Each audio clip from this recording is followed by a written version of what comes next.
नमस्कार दोस्तों, आप सभी का स्वागत है एक और नए वीडियो में, जो कि आप सभी के चैनल एक ही लक्ष्य पर मैं लेकर आया हूँ। दोस्तों, ये वीडियो आप सभी के लिए बहुत ही ज़रूरी होगा, क्योंकि हम इस वीडियो में बात करने वाले हैं आपके नए जॉब के बारे में, जो कि गवर्नमेंट ऑफ इंडिया के अंदर आता है। जो आपका एम्प्लॉयज़ प्रोविडेंट फंड ऑर्गेनाइजेशन यानी कि ईपीएफओ के अंदर आपके 2800 से भी ज़्यादा पदों पर यानी कि पोस्ट पर जो है जॉब निकले हैं।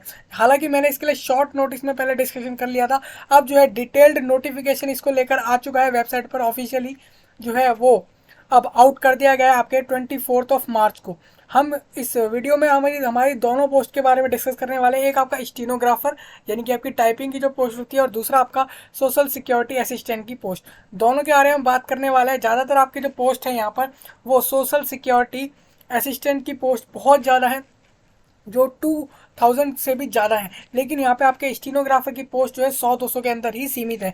बट अप्लाई आपको जरूर करना चाहिए। अब देखिए, ऐसा भी है कि अगर आपके मन में एक डाउट होता है कि हम एक पोस्ट के लिए अप्लाई कर सकते हैं एक से ज़्यादा, तो यहाँ पे आपको बता दूँ, आप दोनों पोस्ट के लिए अप्लाई कर सकते हैं। मेन बात आपके लिए ये है यहाँ पे जानना कि आपको दोनों के लिए उस हिसाब से अलग अलग फ़ीस पेमेंट करनी पड़ेगी, जैसा कि आप फॉर्म फिल करते हुए फ़ीस पेमेंट करते हैं। अब देखिए, मैं आपको बताऊं, अगर तो ये नोटिस जो है अभी हमने, ये जो आपके स्क्रीन पर जैसा कि आपको दिख भी रहा है आसानी से, तो यहाँ पे मैं हमारा आपका स्टीनोग्राफर का अलग नोटिफिकेशन है और हमारा सोशल सिक्योरिटी असिस्टेंट का अलग नोटिफिकेशन है। दोनों के बारे में डिटेल्ड ये जो है हम पूरा डिस्कस इस वीडियो में करने वाले हैं। और दोनों को जो है मैं दोनों का लिंक आपको डिस्क्रिप्शन में दे दूंगा, मतलब कि जिससे कि आप उस फाइल को अच्छे से देख सके कि चीज़ अप्लाई करने से पहले सारा कुछ क्वालिफिकेशन, एज लिमिट, और आपका एजुकेशन की बैकग्राउंड कैसा होना चाहिए, कास्ट के हिसाब से क्या बेनिफिट है यहाँ पे, कि अगर आप किसी रिजर्वेशन कैटेगरी में है तो फीस कितनी लगेगी आपके फॉर्म की, और हमें यहाँ पे जॉब के साथ साथ क्या क्या जो है पर्क मिलते हैं, मतलब कि अगर हमारी यहाँ पर जॉब लग जाती है तो हमें क्या क्या फ़ायदे मिलते हैं, वो सब भी हम इसी वीडियो में डिस्कस करेंगे। सबसे पहले हम यहाँ पे डिटेल में एसएसए यानी कि आपका जो सोशल सिक्योरिटी असिस्टेंट की पोस्ट है उसके बारे में नोटिफिकेशन को डिटेल में डिस्कस करने वाले हैं। जैसे कि आप देख रहे हैं 59 पेजेस का जो है पूरा नोटिफिकेशन है। हम एक एक चीज़ इसके बारे में जानेंगे। जैसे कि आपका नेशनल टेस्टिंग एजेंसी जो कि एनटी है, वो ये एग्ज़ाम कंडक्ट करवाता है आपका गवर्नमेंट ऑफ इंडिया के अंदर।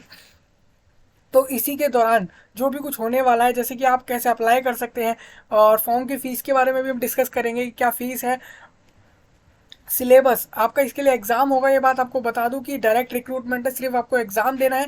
एग्ज़ाम के बाद आपका मेरिट लिस्ट, और मेरिट लिस्ट के बाद आपका अगर नाम आ गया तो उस हिसाब से आपकी counselling, document verification, then finally आपका जो है वहाँ पे जॉब लग जाएगा। इस तरीके से हमारा पूरा प्रोसेस रहेगा। ये ग्रुप सी के अंदर आपका पोस्ट आता है। जैसा कि आपको पता होगा, लेवल होते हैं हमारे गवर्नमेंट ऑफ इंडिया के अंदर, जो हमारे वर्कर्स होते हैं, एम्प्लॉयज़ होते हैं, तो उनके लिए ग्रुप ए बी सी इस तरीके से होते हैं। तो ये ग्रुप सी की जो है पोस्ट है, जिसका नाम है सोशल सिक्योरिटी असिस्टेंट। पे स्केल की बात करूँ तो 29,200 रुपये पर मंथ से लेकर आपके 92,300 रुपये, यानी कि आपके 92,300 के बीच में आपकी जो है पे स्केल रहेगा। धीरे धीरे आपके वर्किंग के बेस पर जो है, आपके काम के बेस पर जो है ये चीज़ बढ़ती रहेगी। इन addition to pay, they will also be eligible for allowance as per rules in force from time to time. अब इंपॉर्टेंट डेट की बात कर लेते हैं। हमारी यहाँ पे इंपॉर्टेंट डेट बहुत हमारे लिए जानना जरूरी रहता है, क्योंकि ऐसे में अगर हमारी डेट वो निकल जाती है तो उसके बाद हम इसके लिए अप्लाई नहीं कर सकते, और फाइनल ईयर अगर हम अप्लाई नहीं कर सकते तो हमारे हाथ से ये वाली जो जॉब है वो चली जाती है, और कोई नई जॉब जो आती है फिर हम उस हिसाब से उसके लिए अप्लाई करते हैं। गवर्नमेंट ऑफ इंडिया में बहुत कम वैकेंसी, हमेशा कभी कभार ज़्यादा भी आते हैं, कभी कभार कम भी वैकेंसी आते हैं, इस तरीके से निकलते रहते हैं। बट मेन बात यहाँ पे ये है कि हमारे पास अगर जॉब आती है तो उसकी अपॉर्चुनिटी हमें नहीं छोड़नी चाहिए। अब देखिए, यहाँ पे मैं बात बता आपको बात बताऊँ तो यहाँ पे इसके अंदर डेट जो हमारी है वो 27 मार्च से लेके 26 अप्रैल 2023 के अंदर रहेगी। मतलब कि हमारे पास पूरा एक महीने का समय है। पूरे एक महीने में हम जब भी चाहें हम अप्लाई कर सकते हैं। हालांकि जो हमारे को कमीशन होता है, यानी कि जो अथॉरिटी होती है जो ये एग्ज़ाम करा रहे होते हैं, वो लोग ये कहते हैं कि आप जो है लास्ट मिनट रश, यानी कि आपके एंड मोमेंट में जो सर्वर डाउन और जो लोडिंग का प्रेशर रहता है वेबसाइट पर और इन सब जगहों पे, तो उससे बचने के लिए आप पहले ही अप्लाई करें, जिससे कि लास्ट डेट में आपको जो है प्रॉब्लम फेस ना करना पड़े, चाहे वो इंटरनेट हो, चाहे वो कोई सा भी इशू हो। अब देखिए, अगर फ़ी की बात करूं यहाँ पे, तो आपको 700 रुपये आपके social security assistant group C की पोस्ट के लिए यहाँ पे करने हैं। ये ऑल अदर कैटेगरीज आपको बता दूं, अगर आप SC ST PWBD और फीमेल कैंडिडेट और एक्स सर्विसमैन हैं तो आपको बिल्कुल फीस पेमेंट नहीं करना। आपके लिए जो है एप्लीकेशन फीस में बिल्कुल छूट है, यानी कि आप फ्री में फॉर्म भर सकते हैं इस फॉर्म को। और अप्लाई कर सकते हैं। SC ST की बात करूँ तो यहाँ पे schedule caste, schedule tribe, PWBD यानी कि person with benchmark disability. और बेंच मार्क डिसेबिलिटी में भी आपका बहुत सारा आता है कि 40% पार्ट जो है, 30% पार्ट जो है, या फिर विजुअलाइजेशन में कोई दिक्कत हो रही है, सुनने में कोई दिक्कत हो रही है, तो बहुत सारे जो है यहाँ पे हमारे पर्सन विद डिसेबिलिटी भी आ जाते हैं। और जितने भी हमारे फीमेल कैंडिडेट हैं, मतलब कि जो भी महिलाएं, जो भी गर्ल्स अप्लाई करने वाले हैं, उनके लिए यहाँ पे चाहे वो किसी भी कैटेगरी से, उनको बिल्कुल फीस पेमेंट नहीं करना है। एक्स सर्विसमैन आपके हो जाते हैं आर्म फोर्सेज, यानी कि आर्मी में आप पहले कभी काम कर चुके हैं, फोर्सेज में आप अगर पहले कभी काम कर चुके हैं, तो इसमें आपको बिल्कुल फीस पेमेंट नहीं करनी है, चाहे भले ही आप मैन हो वुमेन हो, उससे वो मैटर यहाँ पे नहीं करता।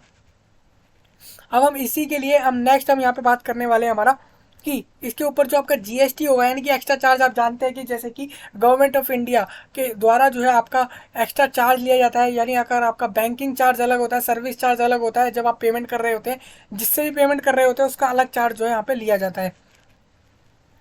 तो ये हमारी फीस की बात हो गई। अब नेक्स्ट हम बात कर लेते हैं यहाँ पे करेक्शन की। तो आपका 27 और 28 अप्रैल को हम जो है फॉर्म के अंदर कुछ भी करेक्ट करना चाहे तो वो कर सकते हैं, उसके बाद हमारे को इसके लिए टाइम नहीं रहेगा। डिक्लेरेशन ऑफ रिजल्ट कब आएगा इस एग्ज़ाम का, तो वो आपको बताया जाएगा बाद में वेबसाइट पर। अभी इसके बारे में कोई अपडेट नहीं है, क्योंकि एग्ज़ाम से रिलेटेड अभी एग्ज़ाम भी आपका जैसे अप्रैल तक फॉर्म भरे जा रहे हैं, तो मई एंड या जून में आपका ये एग्ज़ाम हो सकता है।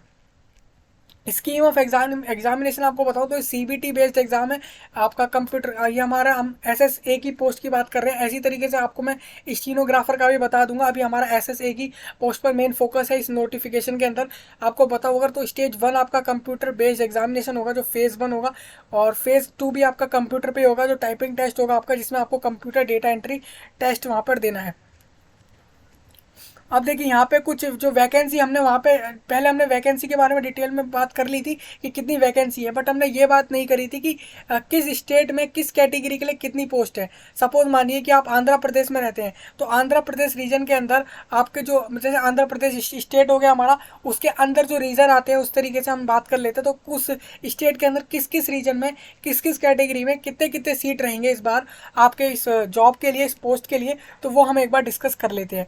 तो सबसे पहले आपको बताओ, अगर रीजन के बाद रीजन में हमारा आ जाता है आंध्र प्रदेश, तो उसके अंदर हमारे पास एक आंध्र प्रदेश के अंदर एक आंध्र प्रदेश पूरे ऑल ओवर उसको एक रीजन दिया गया है। उसके अंदर आपके SC कैटेगरी में 8 सीट है, यानी कि आप अगर स्केड्यूल कास्ट से आते हैं तो आप 8 सीट पर जो है यहाँ पे अप्लाई कर सकते हैं। सेम ST में यहाँ पे बिल्कुल सीट नहीं है। अगर आप मान लीजिए स्केड्यूल कास्ट से आते हैं तो आप यहाँ पे बिल्कुल जो है आपके लिए आंध्र प्रदेश से अगर आप आते हैं तो आप SC अपने SC कैटेगरी से अप्लाई नहीं कर सकते, लेकिन आप अगर चाहें तो आप अपने UR कैटेगरी से अप्लाई कर सकते हैं। क्योंकि अब जैसा आप जानते हैं जो रिजर्वेशन कैटेगरी वाले कैंडिडेट होते हैं, चाहे वो मैन हो वुमेन हो, लड़का हो लड़की हो, उनके पास अपने खुद की कैटेगरी के अलावा एक UR कैटेगरी जो होती है, जो सबकी कैटेगरी नॉर्मल रख के देखी जाती है, तो उसमें तो हर कैंडिडेट इंक्लूड हो ही जाता है। उसमें कोई भी चाहे तो अप्लाई कर सकता है। वो उसको जो है अपना सर्टिफिकेट नहीं लगाना पड़ता, अपने कास्ट सर्टिफिकेट को नहीं लगाना पड़ता। इस तरीके से हमारा यहाँ पे प्रोसेस जो है रहता है। EWS में बात करूँ यहाँ पे तो 19 सीट हमारे आंध्र प्रदेश से रहेंगे। टोटल की बात करूँ तो 39 सीट जो है हमारे टोटल 39 पोस्ट आपके लिए खाली हैं आंध्र प्रदेश के अंदर EPFO डिपार्टमेंट में SSA की पोस्ट के लिए। SSA आपको दोबारा बता दूं, ये आपका सिक्योरिटी असिस्टेंट की पोस्ट है आपके गवर्नमेंट ऑफ इंडिया के डिपार्टमेंट के अंदर। अब हम बात कर लेते हैं बिहार रीजन के हिसाब से। तो बिहार रीजन में हमारे पास 35 सीट्स हैं। छत्तीसगढ़ रीजन में हमारे पास 42 हैं। इस तरीके से दिल्ली रीजन में हमारे पास 120। दिल्ली रीजन में आप देख सकते हैं यहाँ पे हमें 120 है, और गुजरात रीजन में 197। इस तरीके से आपको पूरा यहाँ पे चार्ट है, अच्छे से देख सकते हैं एक एक चीज़ कि कहाँ कहाँ पे हमारी किस किस कितनी कितनी सीट्स हैं, कितने कितने पोस्ट है जो अभी खाली हैं। अब हम बात कर लेते हैं यहाँ पे फिजिकल रिक्वायरमेंट आपको क्या क्या यहाँ पे चाहिए होगी।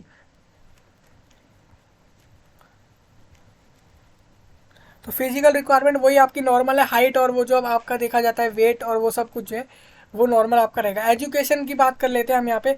Must possess the bachelor degrees from a recognised university as the closing date for online registration of application. देखिए जैसे कि मान लीजिए आपका एप्लीकेशन क्लोज हो रहा है 25 अप्रैल को, तो आपका क्या होना चाहिए, आपका डिग्री कंप्लीट हो जाना चाहिए 25 अप्रैल से पहले आपके हाथ में डिग्री होनी चाहिए। आप सपोज मानिए कि अगर आप जैसे आपने लास्ट ईयर में है तो इसमें आप अप्लाई नहीं कर सकते। यहाँ पे साफ लिखा हुआ है कि आपके पास डिग्री होनी ही चाहिए इस पोस्ट के लिए। टाइपिंग स्पीड यहाँ पे 35 वर्ड, यानी कि आप अगर 35 शब्द लिख पाते हैं, वर्ड लिख पाते हैं पर मिनट इंग्लिश के अंदर, और 30 वर्ड्स आप लिख पाते हैं हिंदी के अंदर अपने कंप्यूटर में, तो आप इसके लिए जो है टाइपिंग स्पीड के हिसाब से भी एलिजिबल हो जाएंगे। Those awaiting result of the final examination of the prescribed essential qualification should not apply. देखिए यही बात मैंने जो अभी आपको बताई वो यहाँ पे हाईलाइट करके बताई हुई है आपको कि आप अप्लाई नहीं कर सकते इसके लिए अगर आप अपने रिजल्ट का वेट कर रहे हैं आप अपने फाइनल ईयर में। पहली बात यहाँ पे 12th पास के लिए नहीं है ये जॉब। ये जॉब जो है आपके बैचलर डिग्री पास वालों के लिए है, चाहे वो किसी भी फील्ड से हो, आपका BA हो, BSc हो, आपका BCom हो, कोई सा भी हो, मतलब जो भी आपका बैचलर डिग्री हो चाहे वो किसी भी कोर्सेज में, तो आप इसके लिए अप्लाई कर सकते हैं। मेन आपको बता दूं आपका क्वालिफिकेशन होना चाहिए, यहाँ पे पास होने चाहिए आप इसके अंदर, आपके हाथ में डिग्री वो जो है होनी चाहिए, ये यहाँ पे लिखा हुआ है। फाइनल ईयर वाले यहाँ पे अप्लाई नहीं कर सकते। एज लिमिट की बात करूँ तो 18 से 27 के बीच में अगर आपकी एज है तो आप इसके लिए अप्लाई कर सकते हैं। वो भी आपका क्लोजिंग डेट से पहले पहले। अगर आप मान लीजिए 25 ऑफ, आपको जैसा भी पता होगा अपना डेट ऑफ बर्थ, तो उस हिसाब से अगर आपका 25 ऑफ अप्रैल 2023 के अंदर अगर आप तब तक 27 साल के हो जाते हैं, उससे ऊपर हो जाते हैं, तो आप इसके लिए अप्लाई नहीं कर सकते। तो ये हमारी एज की बात हो जाएगी यहाँ पे। अभी रिलैक्सेशन की बात बताऊँ आपको, यहाँ पे जनरल वालों को अप टू 40 ईयर्स का रिलैक्सेशन दिया। देखिए यहाँ पे एक बढ़िया चीज़ क्या देखने को मिल रही है हमें कि यहाँ पे जनरल वालों को भी एज रिलैक्सेशन दिया जा रहा है, जहाँ पे बहुत जगहों पे नहीं दिया जाता है।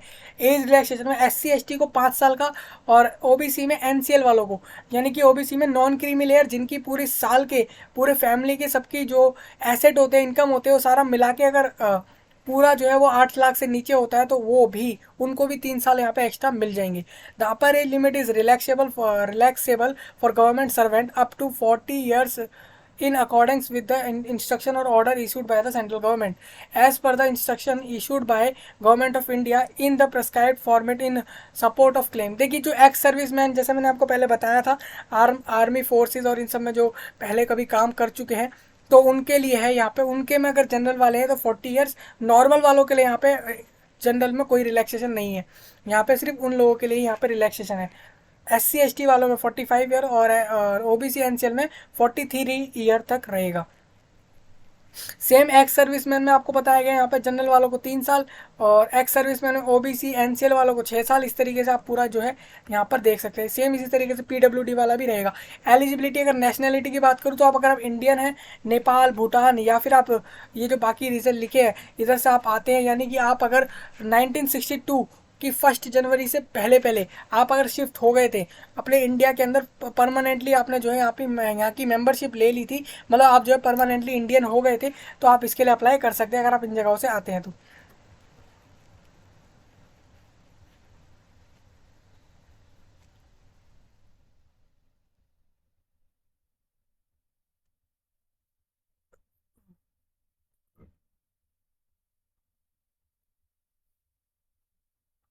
अब हमारे पास देखिए ये है वो पूरा स्कीम जो हमारे को नोटिफिकेशन में बताया भी गया था कि हमारा जो एग्ज़ाम होगा एक सोशल सिक्योरिटी असिस्टेंट का, उसके लिए आपका फेज़ 1 के एग्जामिनेशन में आपका general aptitude, general knowledge, general awareness, quantitative ability, general English with comprehension और आपका कंप्यूटर लिटरेसी, ये आपका जो है ये सारे टॉपिक जो है आपके आने वाले हैं। मतलब कि ये सारा जो है आपके सब्जेक्ट्स आएंगे आपके एग्जाम के अंदर।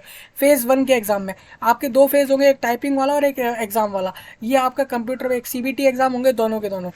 आपको जनरल एप्टीट्यूड में 30 क्वेश्चन आने वाले हैं जो आपके 120 मार्क्स के रहेंगे, यानी कि आप समझ सकते हैं कि 4 मार्क्स का जो है हर क्वेश्चन यहाँ पे रहने वाला है हमारा।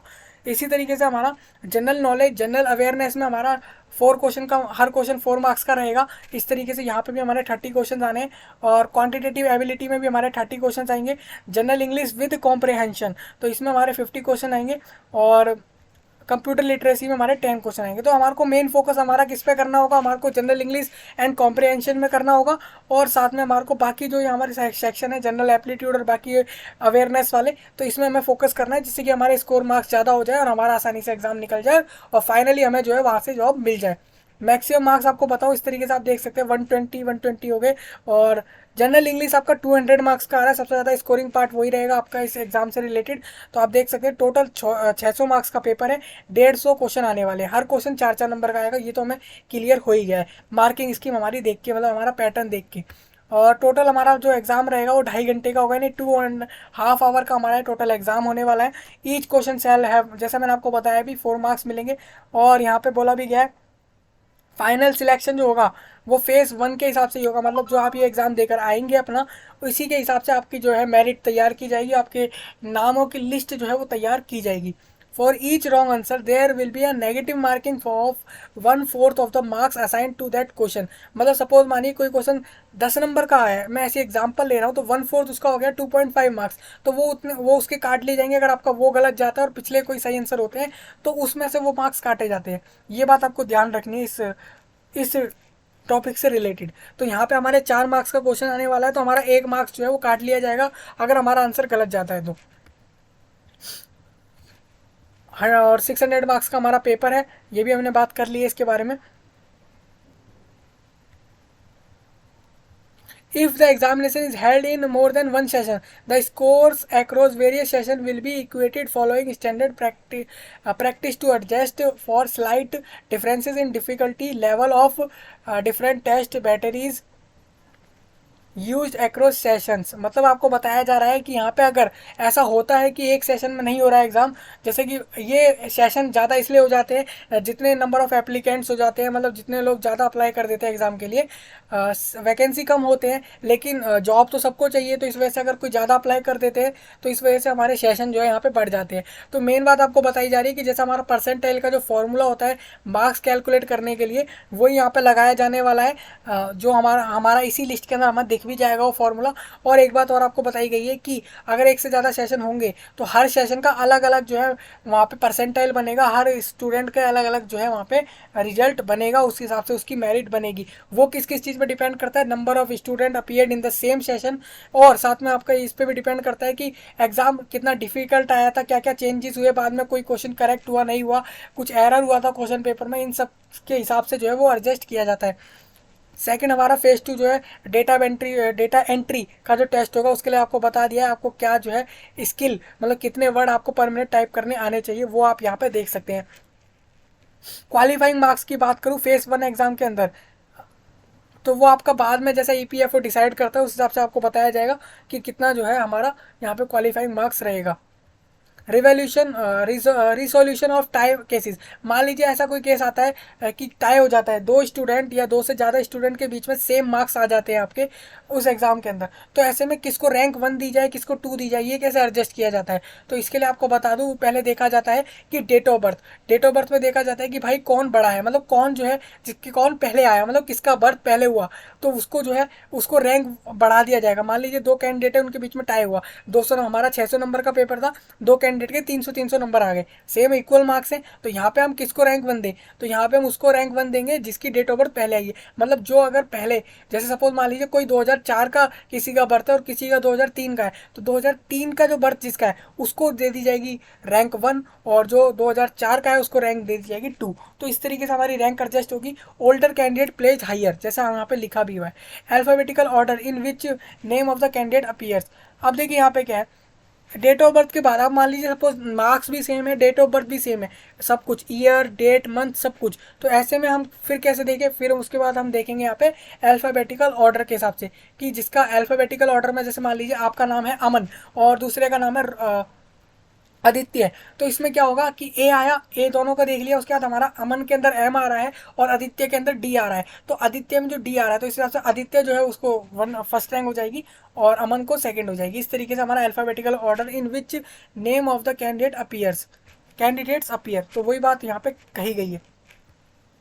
आंसर की चैलेंज के लिए यहाँ पे बोला गया है कि आंसर की में, जैसे हमें पता ही है कोई सा भी एग्जाम होता है तो उसके बाद जो है हमारा आंसर की आता है, आंसर की में हमारा हम चेक कर पाते हैं हमारे अपने मार्क्स को, एक्चुअल हमारा रिजल्ट क्या बना था, हम कैसा एग्जाम देकर आए थे, तो वो हम उससे देख पाते हैं। उसमें हम मैथ जब करते हैं तो हमें पता लगता है कि यार कुछ ना कुछ एरर है आंसर की के अंदर, कुछ ना कुछ तो यहाँ पे गलत दिया हुआ है, इसको करेक्ट करना होगा। यहाँ पे कुछ लग रहा है मुझे कि सपोज मान लीजिए आपको लगा आंसर की में कि जो हमारा क्वेश्चन नंबर 5 है उसका आंसर यहाँ पे डी दिया हुआ है, बट एक्चुअल में मेरे हिसाब से बी है। मैंने इसको हर जगह सर्च भी कर लिया है, मैं अपने किताबों में भी देख रहा हूँ, मेरे को जो पता है नॉलेज के हिसाब से वो भी मेरा बी ही है और आंसर की डी बता रही है, तो ऐसे कैसे हो सकता है, मेरे तो मार्क्स यहाँ पे काटे गए हैं। ऐसे बहुत सारे लोगों के साथ होता है, तो ऐसे में क्या करना है आपको, आप अपने आंसर की पे चैलेंज भी कर सकते हैं, उसका टाइम आपको बाद में दिया जाता है एग्जाम रिजल्ट आने से पहले। एक आंसर की होती है जो आपकी प्रोविजनल आंसर की होती है, नॉट द फाइनल आंसर की। फाइनल आंसर की आपकी तब प्रिपेयर की जाती है जब जितने भी लोगों के चैलेंजेस होते हैं वो एक्सेप्ट करके फिर एक बार दोबारा देख के रीचेकिंग करके आंसर की के अंदर कि कोई करेक्शन तो है कि नहीं है। वो एक्सपर्ट्स जो होते हैं आपके सब्जेक्ट के वो चेक करके उसमें करेक्शन करते हैं। अगर होता है तो वो आपके मार्क्स वहाँ पे इंक्रीज कर देते हैं। अगर वहाँ पे कुछ चेंज नहीं होता, एज इट इज़ वो आंसर की उसी तरीके से दोबारा निकाली जाती है। उसी को फाइनल भी आपका कहा जाता है। तो यहाँ पे मेन बात आपकी ये है, अगर आपका चैलेंज गलत निकलता है, सपोज मानिए आपने चैलेंज तो कर दिया कि भाई मेरे क्वेश्चन नंबर 5 का ऑप्शन बी आंसर सही होगा, बट एक्चुअल में आंसर डी जो था, आंसर की जिन्होंने बनाई थी वही आंसर सही निकल रहा है, उसमें ऐसा कुछ करेक्शन है ही नहीं। आपकी जो यहाँ पे आपका जो क्लेम था वो गलत हो रहा है, तो ऐसे में क्या होगा, ऐसे में यही होगा कि आपका जो आपने आंसर की के लिए फीस पे जो करी होगी वो आपका यहाँ पे कोई नुकसान नहीं होने वाला मार्क्स के अंदर, लेकिन फीस पे क्या आपके यहाँ पे ये होने वाला है कि आपने जो फीस पेमेंट करी थी क्लेम के लिए वो यहाँ पे आपको वापस नहीं मिलने वाली है। हालांकि आपका जब मार्क्स बढ़ते हैं तो यहाँ पे एक एक्स्ट्रा बेनिफिट ये हो जाता है कि एक के साथ एक वाली बात हो जाती है कि आप मान लीजिए आपके मार्क्स भी मिल जाते हैं और साथ में आपको पैसे भी वापस मिल जाते हैं जो आपके क्लेम के होते हैं। तो इस तरीके से हमारा आंसर की का प्रोसेस रहता है। तो ये हमारी आंसर की बात होगी। डिक्लेरेशन और रिजल्ट की बात कर ली हमने, वेबसाइट पर ही आएगा बाद में, अभी कुछ उसके बारे में नहीं है यहाँ पे।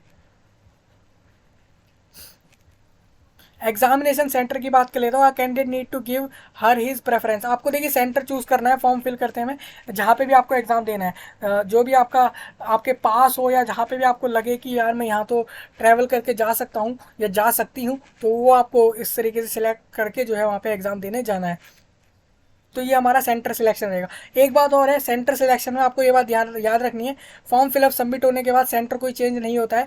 आपने मान लीजिए जैसे करेक्शन विंडो में शायद अगर ऑप्शन मिल जाता है तो अच्छी बात है कि आप चेंज कर पा रहे हैं अपने उस सेंटर को, बट अगर वहाँ पे ऑप्शन नहीं मिला बाद में करेक्शन विंडो के अंदर कि आप सेंटर को चेंज कर पा रहे हैं, तो ऐसे में आपने जो एक बार फिल कर दिया वहाँ पे एग्ज़ाम आपको देने ही जाना पड़ेगा, कोई सा भी स्टेट हो और कोई सा भी वहाँ पे जो है आपका सिटी हो।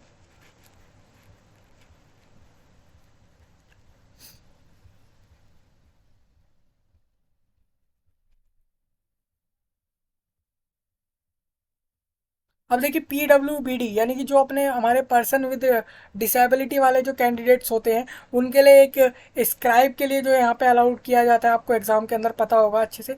तो उसके लिए भी यहाँ पे इंस्ट्रक्शन लिखे हैं, आप अच्छे से एक बार देख सकते हैं इसको भी। ये PWD वाले कैंडिडेट्स के लिए है सारा कुछ।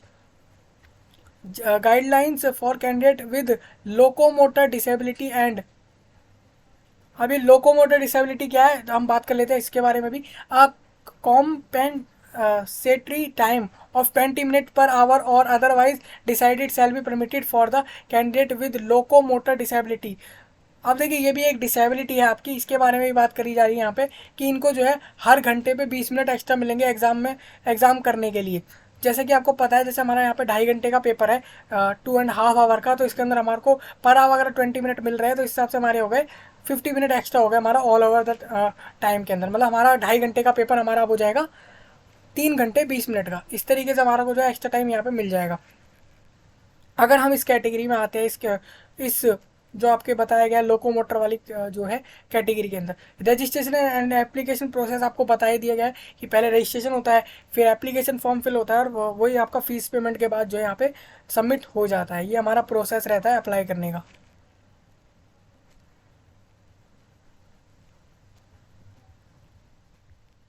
देखिए इन्होंने यहाँ पे फॉर्म बताया भी हुआ है, फिल करके देख सकते हैं आप, ये कुछ इंपॉर्टेंट पॉइंट यहाँ पे लिखे हुए हैं।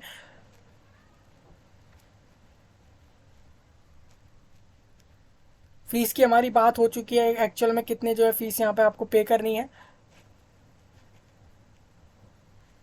आपको वैलिड ईमेल आईडी और एक वैलिड मोबाइल नंबर आपको जो है उसकी ज़रूरत पड़ेगी आपको यहाँ पे अपना रजिस्ट्रेशन बनाने के लिए।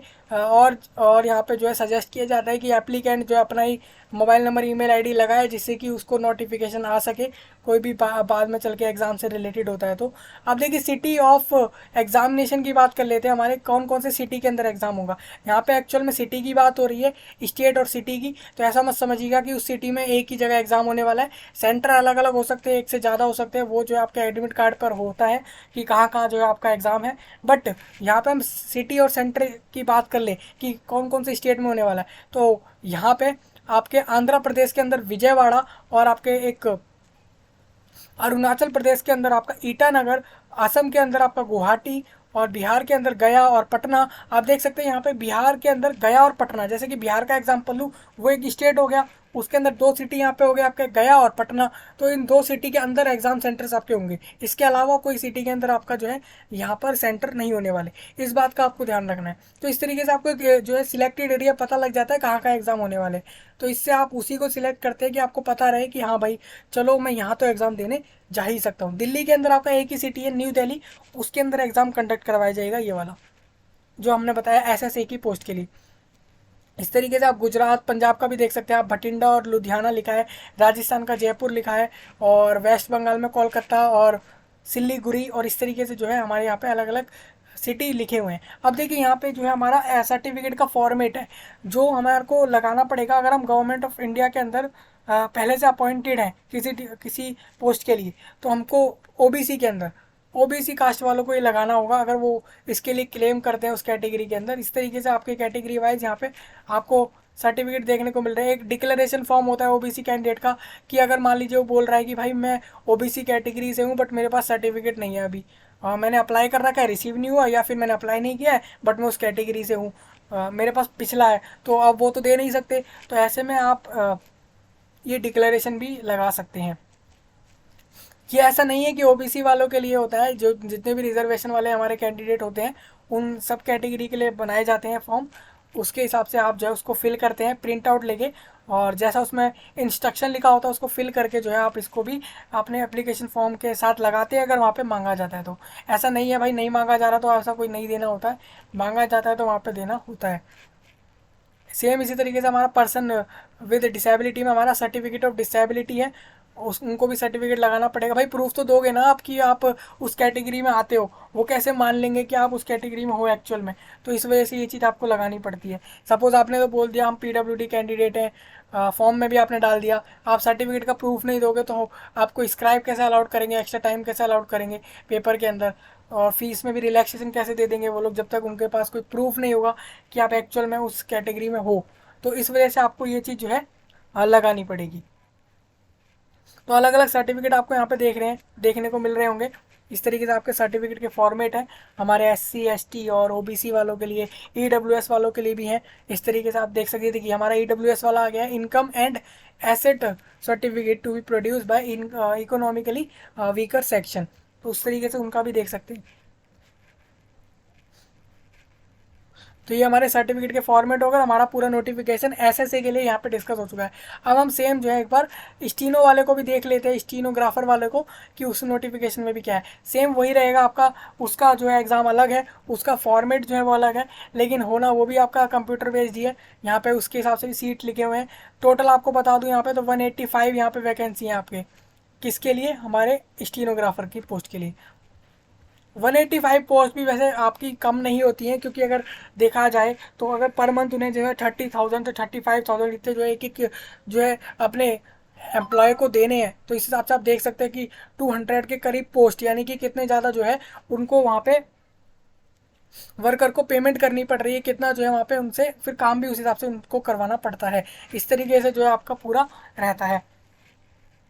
अब देखिए एक सजेशन अगर आपको बताऊं तो आप अगर ऐसे पोस्ट के लिए अप्लाई कर रहे हैं तो आप स्टीनोग्राफर की पोस्ट के लिए ज़रूर अप्लाई करें, क्योंकि वहाँ नहीं तो वहाँ तो आपका हो ही जाए इस तरीके से। हालांकि एग्ज़ाम दोनों के अलग अलग हैं। स्टीनोग्राफर में क्वालिफिकेशन कम चाहिए, 12th पास में आप अप्लाई कर सकते हैं। अपीएड वाले भी, अपीएड वालों में एक बार, हाँ ये अपीएड वाले में डिस्कशन बहुत जो है इंपॉर्टेंट हो जाता है। अपीएड वाले शायद यहाँ पे अप्लाई नहीं कर सकते, पास्ट वाले अप्लाई कर सकते हैं। देखिए यहाँ लिखा भी हुआ है, मैंने आपको वही चीज़ सेम जैसा बताया कि यहाँ पे फाइनल ईयर वाले जो रिजल्ट का वेट कर रहे हैं वो अप्लाई नहीं कर सकते, जिनका आ चुका है वो अप्लाई कर सकते हैं।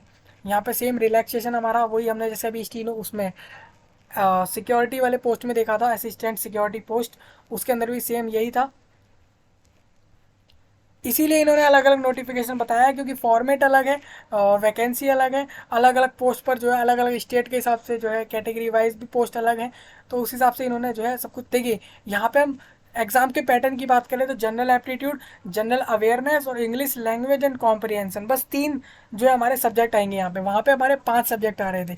ये हमारा 800 मार्क्स का पेपर होगा, बट 200 क्वेश्चन आएंगे। वहाँ पे हमारे 150 क्वेश्चन आ रहे थे और 600 नंबर का पेपर था। सेक्शन हमारे वहाँ पे ज़्यादा थे। सिलेबस भी इसी में है, सारा कुछ इसी नोटिफिकेशन के अंदर है। कास्ट से रिलेटेड भी सारी डिटेल, फॉर्म फिलअप का प्रोसेस। हमारे को यहाँ पे डॉक्यूमेंट में हमारे को सिग्नेचर और हमारा फोटोग्राफ, एक हमारा आईडी प्रूफ, बस हमें इतना ही चाहिए डॉक्यूमेंट के अंदर और हम अप्लाई कर सकते हैं।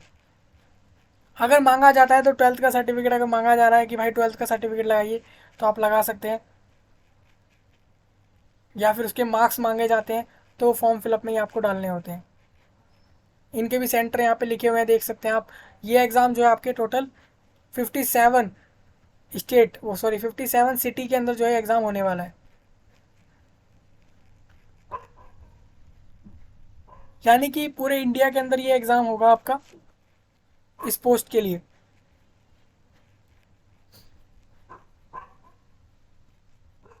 अभी हमारा फॉर्म का फॉर्मेट आ गया है सेम हमारा वही, कैटेगरी वाइज।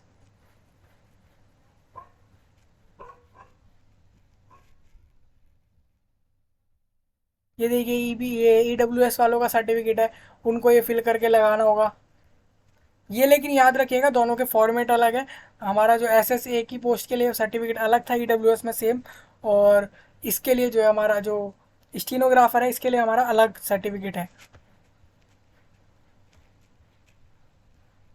तो इस तरीके से इसका भी पूरा हमने डिस्कस कर लिया। स्टीनोग्राफर के नोटिफिकेशन को भी सेम इसी तरीके से हमारा इसका भी प्रोसेस रहेगा एग्ज़ाम से रिलेटेड, और सारा कुछ जो है आंसर की और आपका रिजल्ट, सारा प्रोसेस इस तरीके से होने वाला है। एग्ज़ाम की डेट एक्चुअल में यहाँ पे अभी नहीं है कुछ भी। एग्ज़ाम की डेट यहाँ पे नोटिफिकेशन के अंदर कहीं हमें देखने को नहीं मिली है, बट एग्ज़ाम जब भी होगा तो वो आपके वेबसाइट पर ही बताया जाएगा कब एग्ज़ाम होने वाला है, क्या एग्ज़ाम की डेट है। हालांकि आपको पैटर्न बता दिया, सिलेबस बता दिया, आप उसकी तैयारी शुरू कर सकते हैं अपने इस एग्ज़ाम के लिए। फॉर द सेम दोनों पोस्ट के लिए अप्लाई भी कर सकता है कोई एक कैंडिडेट चाहे तो दोनों पोस्ट के लिए, लेकिन एप्लीकेशन जो है एक कैंडिडेट के द्वारा एक ही सबमिट होगी। सपोज मान लिया आप एक एप्लीकेशन नंबर पे चाह रहे हैं एक पोस्ट के लिए अप्लाई करना, और सेम कैंडिडेट दूसरे एप्लीकेशन नंबर पे दूसरी पोस्ट के लिए अप्लाई कर रहा है, तो ऐसे नहीं होगा। आपको करना क्या है, सेम एप्लीकेशन नंबर पर सेम फॉर्म पर एक या एक से ज़्यादा पोस्ट पर अप्लाई कर देना है, उसके हिसाब से आपको फीस पेमेंट कर देनी है। इस तरीके से हमारे को जो है करना है। आपको ये गलती बिल्कुल नहीं करनी है कि दो एप्लीकेशन आपने अप्लाई कर दिए, क्योंकि अगर कोई कैंडिडेट 2 एप्लीकेशन अप्लाई कर देता है तो ऐसे में उसकी दोनों एप्लीकेशन कैंसिल कर दी जाती है, या फिर सिर्फ एक ही एक्सेप्ट की जाती है। तो ये चीज़ ना हो इशू आपको, तो इस बात का जो है आपको ध्यान रखना। ये हमारा पूरा नोटिफिकेशन था हमारा EPFO के दौरान कि हमारा एम्प्लॉयज़ प्रोविडेंट फंड ऑर्गेनाइजेशन के हमारे 2800 प्लस जो है हमारे यहाँ पे पोस्ट 2859 पोस्ट के ऊपर यहाँ में हमारी जॉब की बात हो चुकी है। तो ये हमारा पूरा प्रोसेस रहेगा इस बार 2023 के अंदर इस जॉब के लिए। तो दोस्तों इस वीडियो में इतना ही। हम मिलते हैं आपके साथ नए टॉपिक में, नए वीडियो में। तब तक के लिए आप सभी का धन्यवाद।